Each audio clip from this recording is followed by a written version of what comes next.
God damn, he got nice nipples. Being a man comes with its own set of challenges. For example, I didn't choose to be the superior sex. That was a gift bestowed on me by God. And I don't think you guys understand the amount of pressure you're under when you get paid more for the same job, nor the pressure you feel when you have to compete for a female's attention. So sadly, that leads some men to resorting to extreme measures in order to get a leg up on the competition. Hair implants, Botox, even muscle injections can all happen in the pursuit of getting some pom-pom. And now some oaks are resorting to literally beating their faces in with hammers. Bone smashing is a disturbing trend that has gained popularity among young people, especially teenagers, who resort to hammering down on their facial bones to achieve a chiseled and sharp look.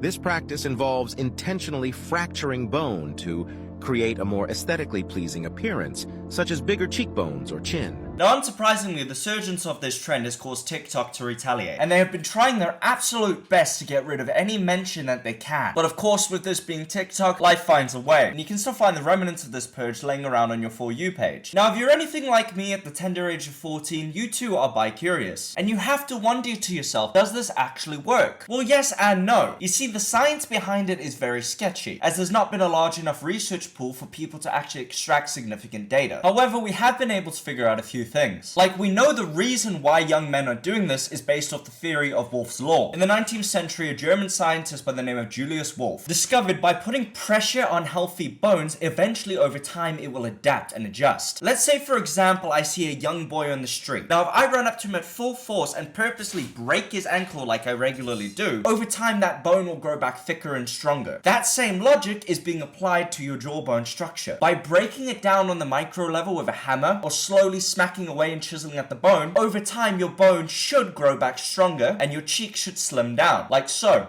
In theory, it sounds fantastic. In practice, it is incredibly dangerous and you are a moron if you do it. Some of the symptoms as a result of you purposely breaking your own face could be long-lasting disfigurement, possible severe nerve damage, as well as bruising, swelling, pain, inflammation, permanent damage, self-harm, and asymmetry. For those of you unaware, asymmetry basically means the opposite of symmetry. So if you split your face in half, the other side is supposed to be perfectly symmetrical, as in the same. Through this practice, you can make half of your face comically swollen and the other side perfectly normal. Meaning in the pursuit to get more handsome, you could be coming out like one of the Bagandov twins. Are you unfamiliar with their story? Good, I'm glad. Feast your eyes on obsessive monstrosities. The Bagandovs were a pair of French actors from the 80s who became unbelievably obsessed with plastic surgery, to the point that they just fucked their faces. The saddest part about it is they weren't even bad looking kids to begin with, but because of their obsession with looking more handsome, they sculpted their faces into melted Play-Doh. I mean, dude, life already dealt you a bad hand by being born French. You didn't have to make it worse. However, I guess living in that godforsaken country is no longer a concern for them, seeing as they died in January of 2022. Allegedly from COVID-19, but I theorize that the doctor probably just put a pillow on their faces after having to look at them for 12 hours a day. Imagine one of these creatures walking into your house at 2 o'clock in the morning. I would get a sickening sense of uncanny valley. To me, it doesn't seem like a human being came up with this design of this human being. It's like you asked an AI to design what they think a human is like. They are genuinely haunting. I know for a fact when I die, I'm gonna go to hell, and I can only imagine that these are the two demons that are gonna greet me at the gates. Not because they did anything wrong, it's just they were born French and all French people go to hell. Let's get back on track here before I fill my entire computer's hard drive with just me slandering those smelly,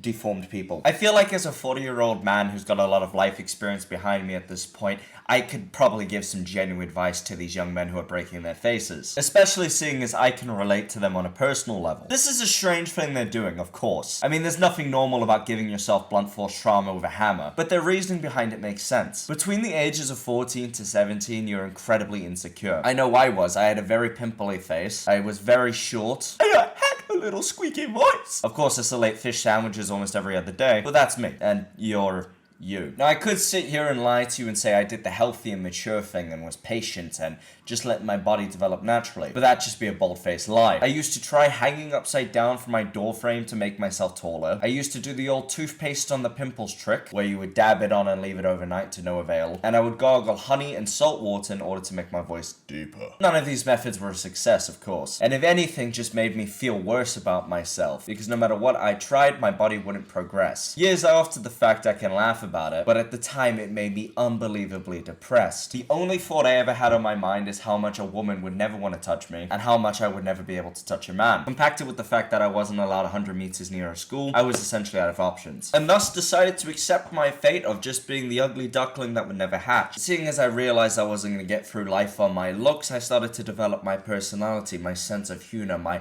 banter. And through the use of my mouth, more ways than one, I was able to navigate around social circles like butter. And after a couple years, my body just fell in line with my personality and I became the absolute Chad you see before you. The point I'm trying to make to you guys is it's not all just about looks. It's much better for you as a young man to enrich your soul and enrich your personality than you to break your goddamn cheekbones. You have so much time on your hands. Is it really that worth being handsome in your younger years at the risk of permanently damaging your face? In my opinion, no. In my opinion, there's always going to be college. In my opinion, there's always going to be work. In my opinion, there's always going to be a retirement home, no matter how old you are. You are putting yourself in tremendous risk for something that truly does not matter at this point in your life. Have patience, relax, breathe, focus on yourself, and let your body build its way over time. If you're still ugly after 21, go for a surgery from a licensed practitioner. These DIY methods are just from other desperate men who are looking for an answer just like you, and probably know just about as much as you do. I'm talking from experience. I tried jelking. Although I didn't try it with a hammer. I'm just gonna go test it theory. A game theory! I'm gonna smash my penis with a mallet.